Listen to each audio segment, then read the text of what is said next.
Bem-vindos a mais um bloco de Direito Penal para a nossa prova de escrevente TJ São Paulo. Neste bloco, nós vamos estudar o artigo 332, que trata do tráfico de influência. Artigo 332. Solicitar, exigir, cobrar ou obter para si ou para outrem vantagem ou promessa de vantagem a pretexto de influir em ato praticado por funcionário público no exercício da função. A pena é de reclusão de 2 a 5 anos e multa. O parágrafo único prevê que a pena será aumentada da metade se o agente alega ou insinua que a vantagem é também destinada ao funcionário. O bem jurídico é a administração pública, pois procura tutelar o regular funcionamento da administração e o prestígio da função pública. O sujeito ativo pode ser qualquer pessoa, pois estamos diante de um crime comum. Já o sujeito passivo será o Estado e a vítima secundária será a pessoa que foi enganada com aquela atitude. O tipo objetivo é solicitar, exigir, cobrar ou obter para si ou para outrem o que? Vantagem ou promessa de vantagem, a pretexto de influir em ato praticado por funcionário público no exercício da função. Trata-se de um tipo misto alternativo, ou seja, ainda que o agente pratique, no mesmo contexto fático, mais de um verbo nuclear, haverá somente um crime.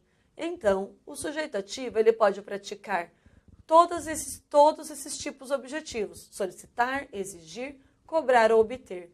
Ainda que ele pratique mais de um verbo nuclear, ele responderá somente por um crime. E o que significa a expressão a pretexto de? Aqui, o agente não influenciará o funcionário, mas ele passa a informação que simulará uma situação. E o funcionário público determinado e competente não é necessário para a caracterização deste artigo. Ainda não se exige que o agente público seja determinado e nem que seu nome seja mencionado.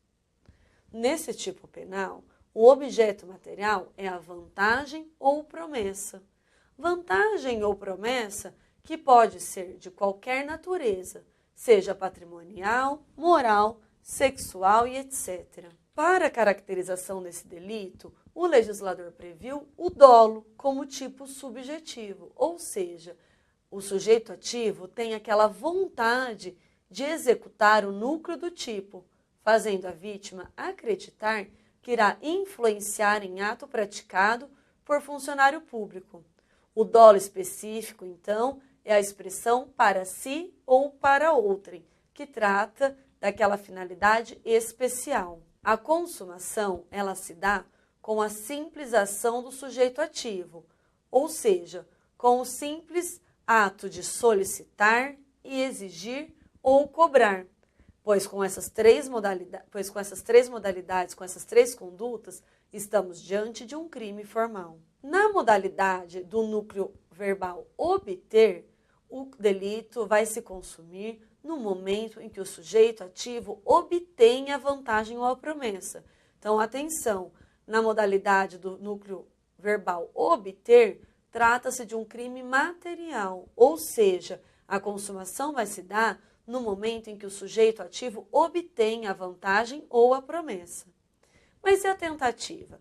A tentativa, ela é possível na modalidade da forma plurissubsistente, ou seja, quando a solicitação, exigência ou a cobrança se der por meio escrito. Aí sim estaremos diante de uma possibilidade de tentativa. O parágrafo único do artigo 332, ele apresenta a forma majorada, ou seja, parágrafo único, a pena é aumentada da metade se o agente alega ou insinua que a vantagem é também destinada ao funcionário.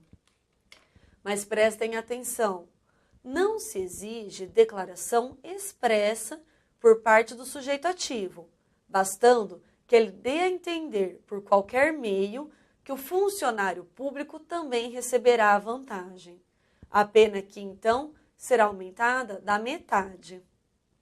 A ação penal é pública e incondicionada, devendo o Ministério Público promovê-la. Com isso, passamos agora à análise do artigo de corrupção ativa, previsto no artigo 333 do Código Penal, que dispõe oferecer ou prometer vantagem indevida a funcionário público para determiná-lo a praticar, omitir ou retardar ato de ofício. A pena é de reclusão de 2 a 12 anos e multa. O parágrafo único apresenta que a pena será aumentada de 1/3 se, em razão da vantagem ou promessa, o funcionário retarda ou omite ato de ofício, ou o pratica infringindo o dever funcional. O bem jurídico deste tipo penal é a administração pública, em especial seu regular funcionamento e o prestígio da função pública. O sujeito ativo pode ser qualquer pessoa, pois trata-se de um crime comum. E o funcionário público poderá praticar esse delito desde que ele não haja com a qualidade de funcionário público. Cuidado com essa questão. O nosso sujeito passivo aqui é somente o Estado. E o tipo objetivo? O tipo objetivo apresenta que oferecer ou prometer a vantagem indevida a funcionário público para determiná-lo a praticar, omitir ou retardar ato de ofício. Estamos diante de um tipo misto alternativo, que significa que, ainda que o agente pratique, no mesmo contexto fático, mais de um verbo nuclear, haverá somente um único crime. Então, o sujeito ativo ele pode oferecer, ele pode prometer a vantagem, ou ele pode praticar, omitir ou retardar o ato de ofício. Ainda que ele pratique vários núcleos, vários verbos nucleares, ele responderá apenas por um crime. Estamos diante também de um crime de forma livre. O que significa? Significa que a conduta de corrupção ativa, ela pode ser praticada por qualquer meio de execução. E o objeto material aqui é a vantagem indevida, que pode ser de qualquer natureza, seja ela patrimonial, moral, sexual e etc. O tipo subjetivo aqui é o dolo. Mais uma vez, exige-se do sujeito ativo a vontade de praticar o núcleo verbal.